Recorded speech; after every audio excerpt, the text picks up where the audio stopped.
Hello guys, मैं हूं जितेंद्र और आप सभी का स्वागत है आपके अपने यूट्यूब चैनल कॉमर्स की दुनिया में। साथियों, जैसे कि आप सभी जानते ही हैं, 12th अकाउंटिंग का हमने पार्टनरशिप अकाउंट स्टार्ट किया हुआ है और आज की इस वीडियो में हम बात करेंगे पार्टनरशिप डीड की अब्सेंस में किस तरह से रूल एंड रेगुलेशन काम में आएंगे। साथियों, जितने भी टॉपिक अभी स्टार्टिंग में मैं आप सभी के साथ शेयर कर रहा हूँ, समझ लीजिए पार्टनरशिप अकाउंट्स के प्रिपरेशन में ये मील का पत्थर साबित होने वाले हैं, क्योंकि ये वो बुनियाद है जहां पर आपके पार्टनरशिप अकाउंट्स की बिल्डिंग खड़ी होने वाली है।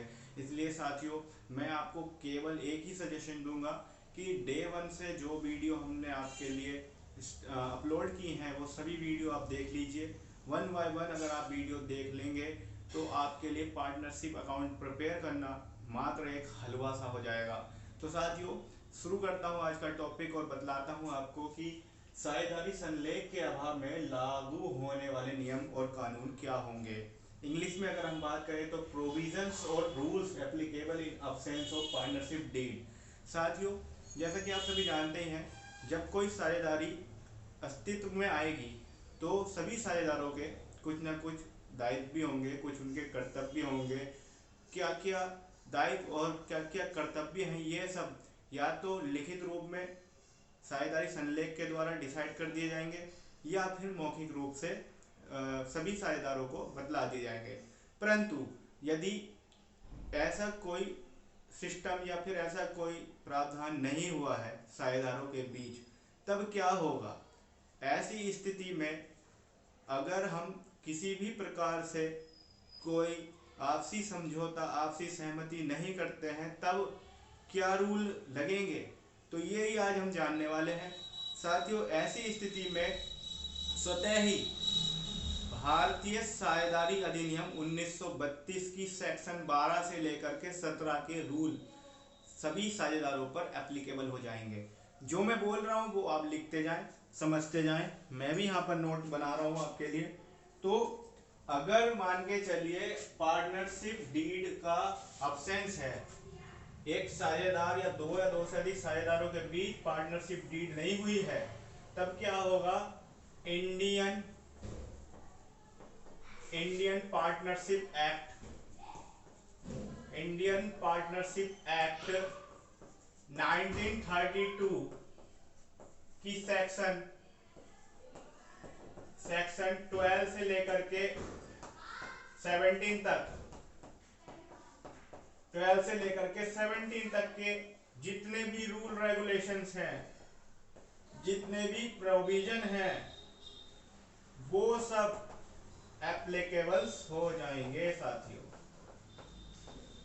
वो सब एप्लीकेबल होंगे इन द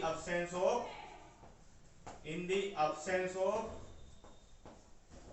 पार्टनरशिप डीड। ठीक है साथियों, अब वो क्या रूल और रेगुलेशन होंगे, यही आज हम इस छोटी सी वीडियो में जानने वाले हैं। ठीक है साथियों, अब मैं आपको बोर्ड की स्क्रीन पर बाकायदा वो रूल दिखा रहा हूं और पढ़ता जाऊंगा वो सभी रूल्स।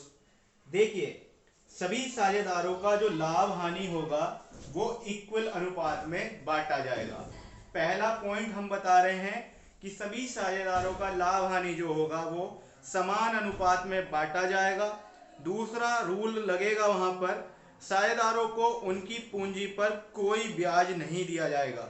साथियों, ये समझ लीजिए कि ये आपको आने वाले समय में जब आप न्यूमेरिकल सेक्शन पर जाएंगे तो वहां पर इस वीडियो का काफी ज्यादा इस्तेमाल होता दिखाई देगा। इसलिए मैं कह रहा हूं बार बार कि आप इस टॉपिक को अच्छे से पढ़ें।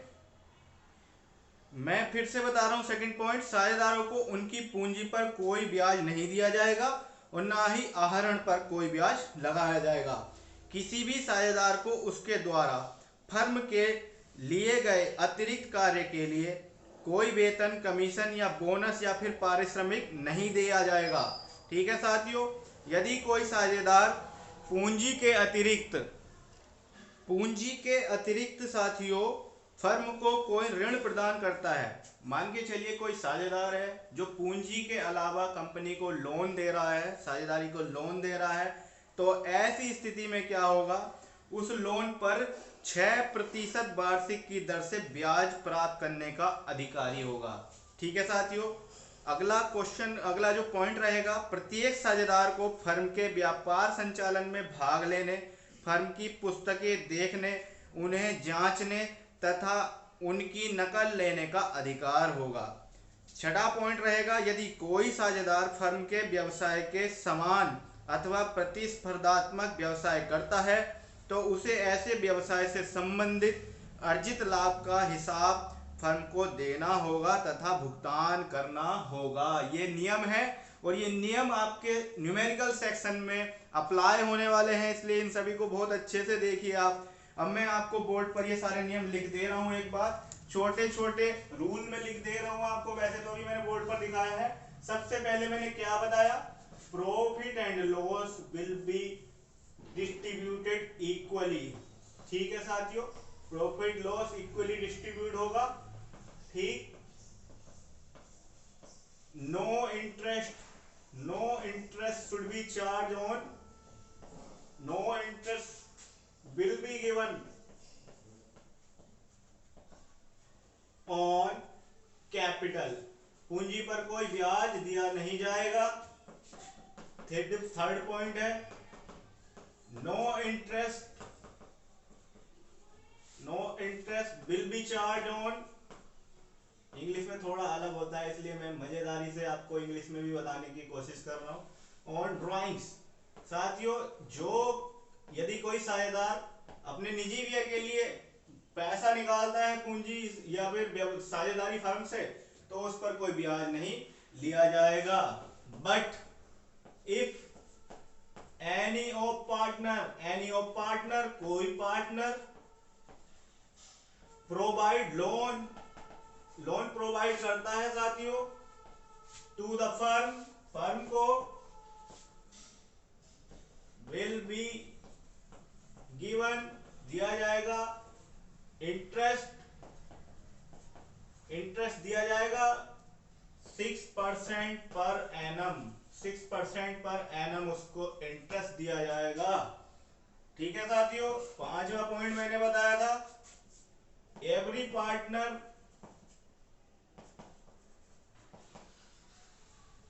will be eligible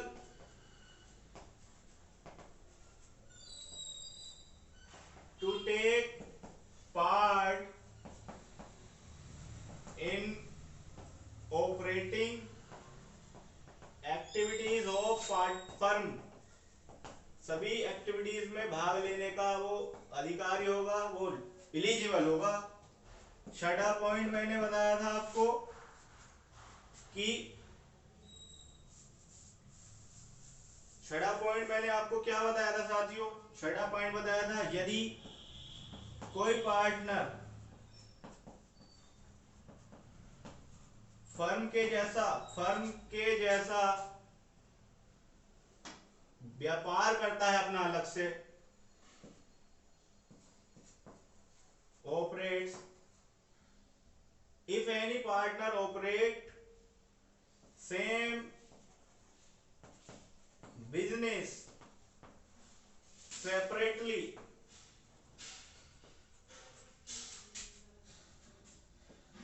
will be liable, वो देने का अधिकारी होगा या उससे हिस्सा लिया जाएगा, share to the firm, to liable to pay profit share. देखिए भाई, मैं सीधी सी बात बताऊं आपको, मैं ये जो भी लैंग्वेज लिख रहा हूँ ये मेरी खुद की लैंग्वेज है, मेरी बुक की लैंग्वेज नहीं होती है, और मैं हमेशा ये आपको कहता आया हूँ और हमेशा मैं आपको कहूँगा कि जीवन में कभी भी रटना नहीं है, क्योंकि रटने वाला क्या होता है, तोता होता है, और हमें तोता नहीं बनना है। ठीक है साथियों, आप समझिए, यदि आप रटेंगे तो 4 पॉइंट याद रखेंगे, और आप मेहनत से समझ करके कॉन्सेप्ट को समझेंगे, तब आप अच्छे से कॉन्सेप्ट, अच्छे से नोट्स बनाएंगे। और एक एडवाइस, वो भी बिल्कुल मुफ्त की, जो इंडिया में मुफ्त की एडवाइस मिलती रहती है, आप ज़्यादा से ज़्यादा इंग्लिश में पढ़ने की कोशिश करें, क्योंकि आने वाले समय में जब आप बड़े कोर्सेज करेंगे तो आपको इंग्लिश में पढ़ाई करने के लिए मिलेगी और काफ़ी मज़ा आएगा और अच्छा भी लगेगा। And one thing at last, video पसंद आई हो तो साथियों वीडियो को लाइक, अपने फ्रेंड के साथ शेयर और सब्सक्राइब चैनल जरूर करें। Thank you so much.